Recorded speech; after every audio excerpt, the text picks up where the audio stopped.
Hello and welcome to another episode of Mentor Muses. I'm JC, and as always, I'm joined by my co-host Brett. Hey, Brett. Hey, JC. Good morning. Morning. And today, let's dive in because I think we've got a really good topic for everybody, particularly for founders who are in the earlier stage and who are bringing on investors. So, question I have for you, Brett, or topic I want to discuss is how do you take investor feedback? You know, obviously there's a really important legal relationship that you have with your investors, and there's a lot of options, there's a lot of decisions that an entrepreneur has to make, especially a solo entrepreneur. But when you're a founder or you're part of a founding team, how should you expect to receive feedback from investors? Is it standard in your experience, Brett, that founders should be having an open and active dialogue with investors about a myriad of decisions, or are investors typically kind of on the sidelines and kind of stay out of the day-to-day? Well, I think part of it is what type of investor did you bring on, right? What was the understanding up front? Yeah, I would definitely expect them, for the most part, to have strong opinions, right, on what's working and what's not working, especially depending on, growth trajectory. Are you hitting the numbers that you thought you were going to hit? And if you're not, you expect more feedback, right? We kind of talked a little bit earlier, this is Pandora's box, right, with investors. And, I'm definitely in the camp of, bootstrap as long as possible if you can, because you take ownership, you keep the direction. Once you bring outside money in, right, you're going to have an influence, and you're not responsible to not only yourselves, but the money that you're bringing in. So, long-winded answers say, Ben, when you're looking to take on money, make sure you understand what that relation is going to look like. How they interact with other investors, their investments in the past. Kind of what those expectations, and have that up front. Now, it never probably is exactly the way you think it is, but it's you can stem a lot of that by having that conversation and that agreement up front. That makes sense?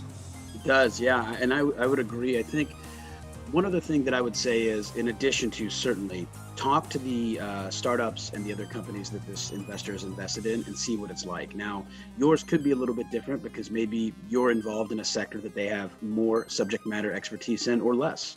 But I think it'll give you a general guidepost for what the interaction should look like. So I think what's important, though, is when you are receiving feedback and when you are hearing it, in my experience, you want to make sure that you appropriately listen, that you digest, and you let that inform your decision, but you don't have to necessarily do what your investor is saying. You have a fiduciary responsibility to act in the best interest of your shareholders. And for a lot of founders, it can kind of get confusing because, remember, as founders, you're wearing multiple hats. You are almost certainly the majority shareholder in the company, right? So presumably, if you had a fiduciary responsibility to yourself, like that would weigh more than your minority shareholders. But you are wearing the hat of, CEO, founder, and majority shareholder. So I think it's important to listen to the feedback so that you can have the best and most informed ideas and options in front of you when you make your decision. But don't feel beholden to any one investor, because the truth of the matter is that it's in your best interest to keep them involved and keep them engaged so that they can come back in for more money, so that they can be excited when they talk to other investors in the future about coming into the round, saying, hey, this is a really responsive and receptive founder to feedback. But they're also independent thinkers, right? They're not pushovers.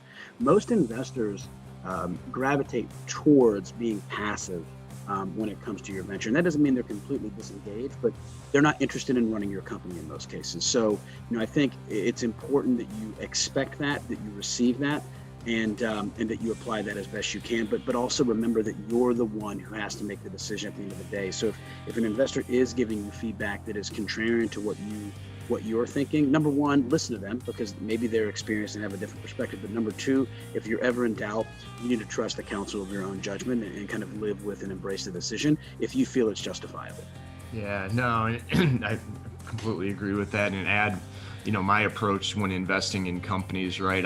My first question is, what do you want to do with the money, right? And if it's going into product development or those types of things, I'm going to have a much less of an opinion on how that's going to work, because that's just not my background. But hey, no, we're looking to use this thing, go to market and bring in some sales and marketing folks. I'll have more of an opinion on what works and what doesn't work and what I've seen, and offer up that suggestion. So I think part of it is, one, the investor you're bringing in, and two, what you're using it for.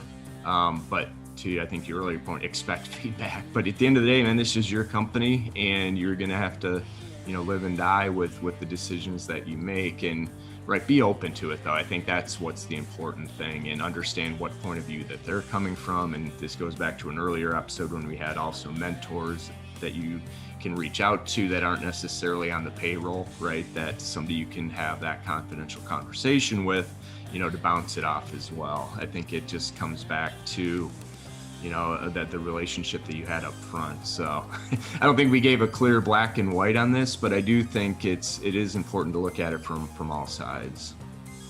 Yeah, absolutely, Brett. And I think, the one other item I would say is, when you're engaging investors and when you're thinking about bringing them on, just know that the day that you take on that capital, your life does change. A lot of times, again, you can think, well, I'm the majority shareholder and I'm the CEO, which means I can make any decision that I want. And yes, that is true. But the moment you bring on even $1 of outside capital, the moment one person owns a single share of your business you don't own, it really changes the complexity and the dynamicism. Now, that's not to scare everyone away from taking on money, but it's that you need to allow for others to give this informed opinion. And one of the things that we look for at Dashfire is really, the first thing is the coachability of the founder. And we don't define that as they will do what we say, because we don't know everything, right? Nobody does. But it's someone who is open and receptive to that feedback, and that they absorb that feedback from multiple trusted sources and then let that inform their decision. But the right investor should ultimately trust the decision that you are making, unless you're making like a legal or financially detrimental one, in which case they'll typically talk and give that feedback a lot louder than normal. But if they're giving you a normal tone level of feedback, you can pretty safely assume that they're just trying to make sure that you have an opportunity to be coached in making this decision, and go from there. So Brett, any final thoughts? No, I mean, I think it makes sense. I said it goes back to what I talk about every week, is have a plan with it, man. If you're bringing in money, understand what you want to do with it, what the outcomes are with you doing it. And again, look at the type of investor that you're bringing in. I think having that right partner can make all the difference, whether you want passive or active, depending on if you need that skill set. Again, don't overcomplicate it, but do your homework. Yep. Expect it, embrace it, and apply it when possible. That's what you need to expect from investors. Perfect. Perfect. Well said. All right, well said. Well, everybody, thanks for tuning in as always. Please, if you liked this episode, like, subscribe, comment. I'm not sure if you're looking at us on LinkedIn, if you're listening to us on Spotify, iTunes, Stitcher, or if you're watching us on YouTube. But we appreciate your support. We're going to keep recording these so long as people keep viewing. As always, best of luck with your venture. And until next time, see ya. All right. Thanks, JC. See ya.